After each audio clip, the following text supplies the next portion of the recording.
my name is Ken Mars. I'm super excited to be out here in the Shred Shed, and I'm really thankful that Drew Nichols has invited me out to talk to you today about double bass vibrato. First, I want to give a shout out to my former student, Tapasio Tongla, for creating a cool orchestra shirt that looks kind of like the Harry Potter themed orchestra shirt. So we are going to talk today about bass vibrato and give some pointers for people who are beginners and for some pointers for people who are a little bit more advanced. Let's start with the stuff for beginners. So the first thing I would like for you to do is make sure with your instrument that you are in a comfortable position and that you have control of the bass.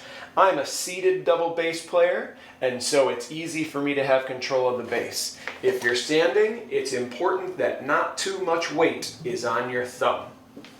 Next, I would like for you to take your middle finger and set it on top of your shoulder, and I would like for you to rotate your arm forwards and backwards like this. Next thing I'd like you to do is I'd like you to make sure that you're doing it slowly. Now I want you to try it doing it on your ear. And you're rotating it to and fro. If I was to show you what my arm was, it would be this string. Now you notice that this ruler here is like an axis, like an axle on a car tire. That axle is where my pinky would go to my elbow. So now go ahead and take your thumb and put it on the back of your double bass neck and put your middle finger down on any note in first or second position. Picture that between your thumb and your elbow is an axle and that your arm is rotating around it. All right, and you want to go slow, especially at the beginning. There's a couple of exercises that will help us go from slow to fast. First one is to do a vibrato in a timed fashion. What do I mean by that?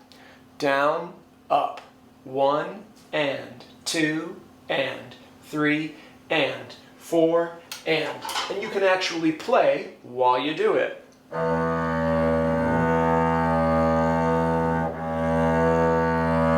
I know that that doesn't sound good, but the point at the beginning is not to sound good. The point is to have control over your arm. Next thing, change that to 1 non-knee, 2 non-knee, 3 non-knee, 4 non-knee, and then finally 1 knee and a 2 e and a 3 e and a 4 e and you'll notice that as you get a little bit faster, you don't get out of control, because that's what we're trying to avoid. Cool?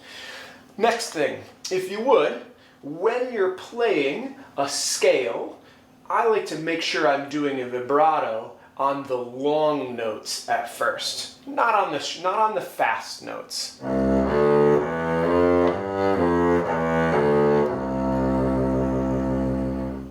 So that we're really focusing on getting a vibrato on a note that we can really focus the vibrato on. Cool? All right, here is that exact same exercise from a different angle, and I'll show you why. First, we got to try it on each of the fingers that we're going to use while we're vibratoing. So for the bass, 1, 2, and 4. So if I start on my first finger, notice my thumb is behind my first finger, so that that is where the fulcrum would be as I'm playing. And remember, slower at the beginning is better. It's okay to not have the vibrato that you want today.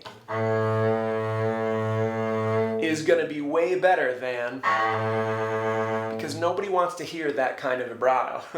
Next one, second finger. Notice my thumb is behind my second finger. And lastly, fourth finger. When I put my fourth finger down, I'd like you to recognize that sometimes my first finger comes up, but I still have a couple of fingers that are going to help keep the weight into the string, but give me the agility to keep my vibrato going. Next thing,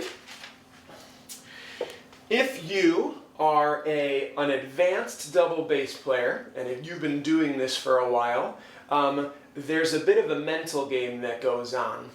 I know you probably have heard stories about people who are playing in the NBA, and one person was a natural at doing free throws, and the next guy was terrible at it at first, and then had to think about where they placed their feet, and how their knees bent, and their follow through, and how it is that they grabbed the basketball, etc., etc. And some folks got better at becoming a free throw shooter, and then worse, and then better again. Some of those people actually sink more free throws than the people that just were naturals at it from the beginning.